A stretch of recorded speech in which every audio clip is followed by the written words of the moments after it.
Good evening વિદ્યાર્થી મિત્રો, ફરી એકવાર યુટ્યુબ ચેનલમાં આપ સર્વનું હાર્દિક સ્વાગત છે. આજે આપણે વાત કરવા જઈ રહ્યા છીએ ધોરણ 10ની, એમાં પણ અગત્યના વિષય સમાજની.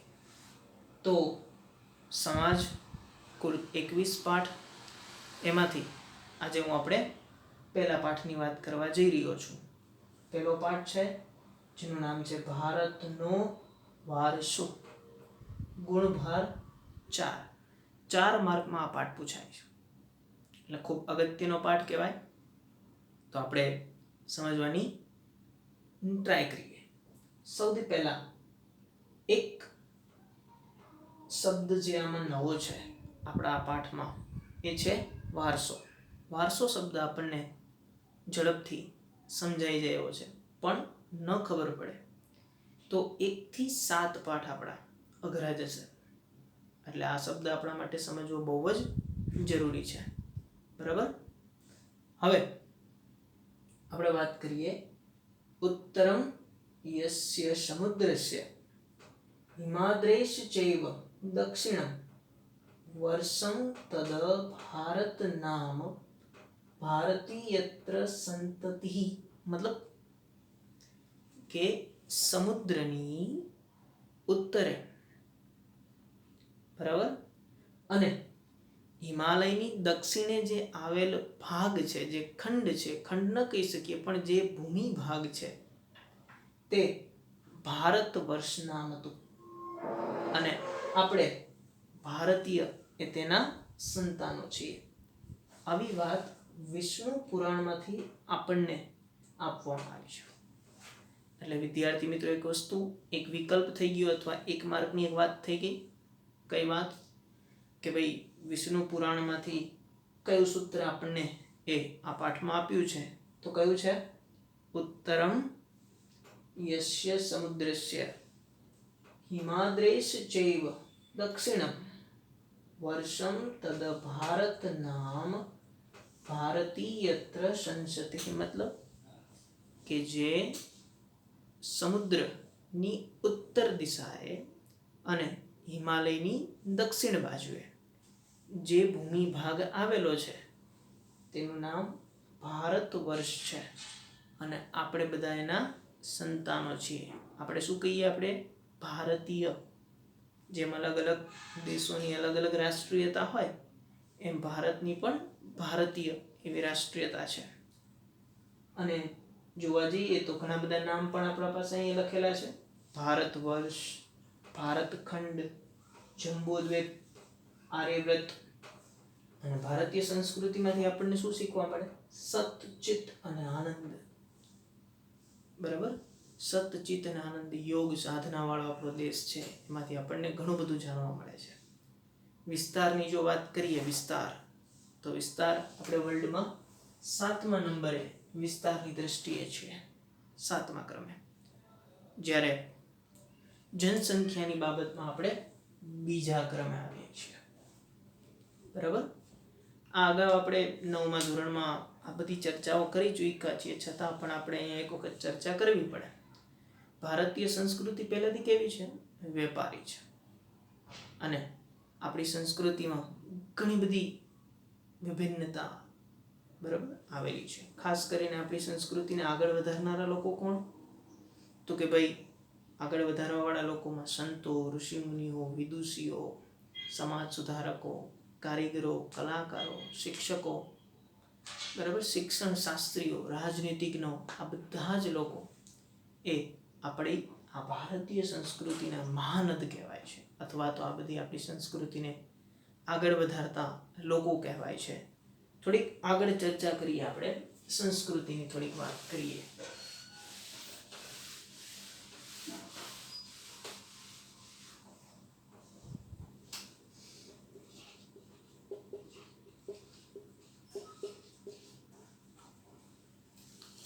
સંસ્કૃતિની થોડીક વાત કરીએ તો સંસ્કૃતિનો અર્થ શું છે, આપણે એ સમજવાનો પ્રયત્ન કરીએ. તો ભાઈ સંસ્કૃતિનો અર્થ જો સમજાઈ જાય તો ઘણું બધું આપણે શીખવા જેવું છે, એ આપણે જાણી શકીએ. ખાસ કરીને સંસ્કૃતિ માટે પહેલી વાત હું કરી શકીશ કે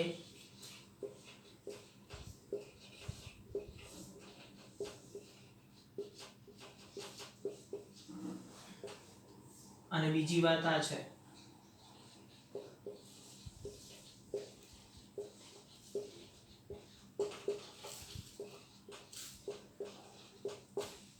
માનવ મનનું ખેડાણ. સંસ્કૃતિના આમ જોવા જઈએ તો બે આપણે અર્થ કાઢી શકીએ. ટેક્સ્ટ બુક અંદર જે આપેલી છે બે બાબત છે. એક જીવન જીવવાની રીત, મતલબ કે જે આપણને જીવતા શીખવાડે ને, એક તો કઈ રીતના કે ભાઈ આપણા તહેવારો છે, આપણી બોલવાની રીત છે, આપણે ત્યાં જે મેળાઓ ભરાય છે, ઉત્સવો છે, નૃત્ય, આ બધું શું છે? આપણી સંસ્કૃતિ છે, જે આપણને શું શીખવાડશે? જીવન જીવવા, મતલબ કે જીવતા શીખવાડશે. એટલે આપણે એને શું કહીએ છીએ? કલ્ચર. ઇંગ્લિશમાં એને કલ્ચર કહીએ છીએ. આપણી સામાન્ય ભાષામાં એને શું કહીએ?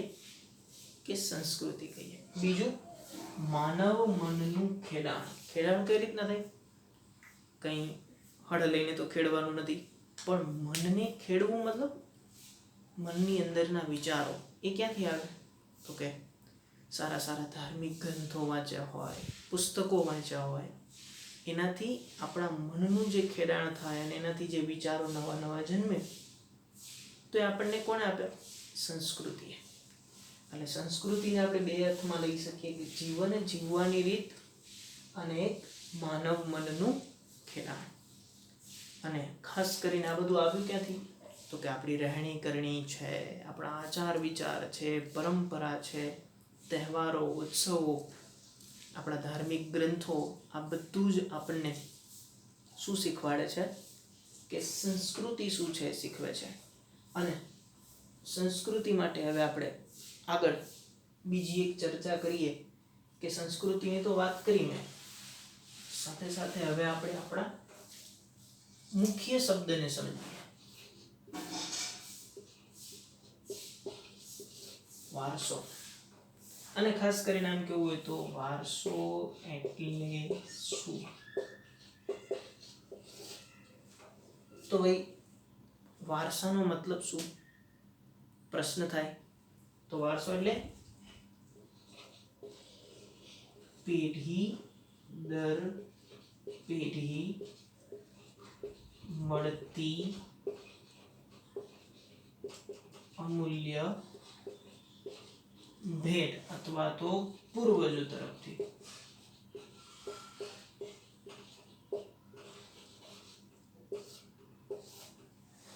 આપણે એમ કહી શકીએ વારસો એટલે શું? તો કે એક પેઢી બીજી પેઢીને જે કંઈ આપે. તો ભાઈ આપે એટલે ઘણી બધી વસ્તુ હોઈ શકે.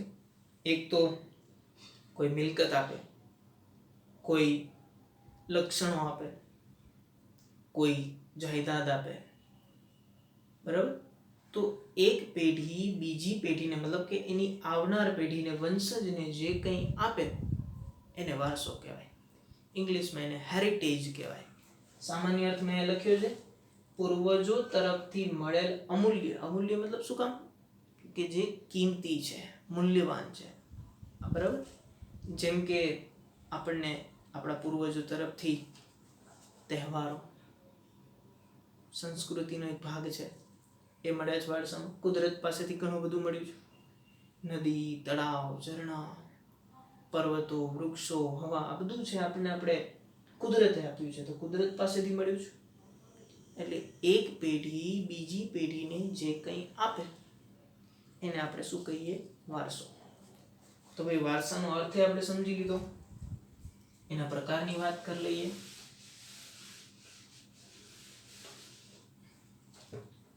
તો એના બે પ્રકાર આપણે પહેલા પાઠમાં સમજવાના છે. એક પ્રાકૃતિક વારસો અને એક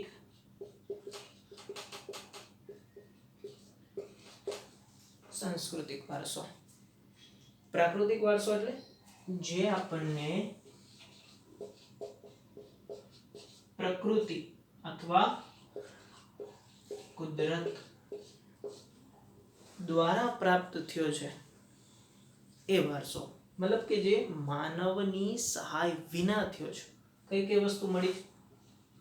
નદી, પર્વત, જંગલ, ઝરણા, હવા, આ બધું જ આપણને કુદરતે આપ્યું છે. કોઈ વસ્તુ માનવીની સહાયથી બની નથી અથવા તો મળી નથી. એટલે જે આપણને કુદરતે આપ્યું છે એ પ્રકૃતિ કહીએ છીએ, અને એના દ્વારા જે વારસો મળે એને પ્રાકૃતિક વારસો કહેવાય. ટૂંકમાં વાત કહું તો જે કંઈ કુદરતે આપેલ છે એ વારસાને પ્રાકૃતિક વારસો કહેવાય. વાત કરીએ સંસ્કૃતિની, તો સંસ્કૃતિ શબ્દ માનવ પાસેથી એવું, તો તમે સીધો એનો અર્થ કાઢી શકો કે માનવ પાસેથી જે કંઈ પ્રાપ્ત થાય, બરાબર, એને આપણે સાંસ્કૃતિક વારસો કહીએ. કઈ કઈ વસ્તુ? તો કે મહેલ, કિલ્લા, મકાન, મસ્જિદ, બગીચા, આ બધી જ વસ્તુઓ આપણને માણસ દ્વારા પ્રાપ્ત થાય છે. તો માનવી દ્વારા જે પ્રાપ્ત થતી વસ્તુઓ છે એ સાંસ્કૃતિક વારસામાં આવે. આપણા આ પાઠમાં આપણે આ બે પ્રકારોની વિગતે ચર્ચા કરવાની છે. કયા? તો પહેલા તો વારસાની પાછી એક વખત વ્યાખ્યા કહી દઉં. પેઢી દર પેઢી મળતી વસ્તુ અથવા તો આપણા પૂર્વજો તરફથી મળેલ અમૂલ્ય ભેટ.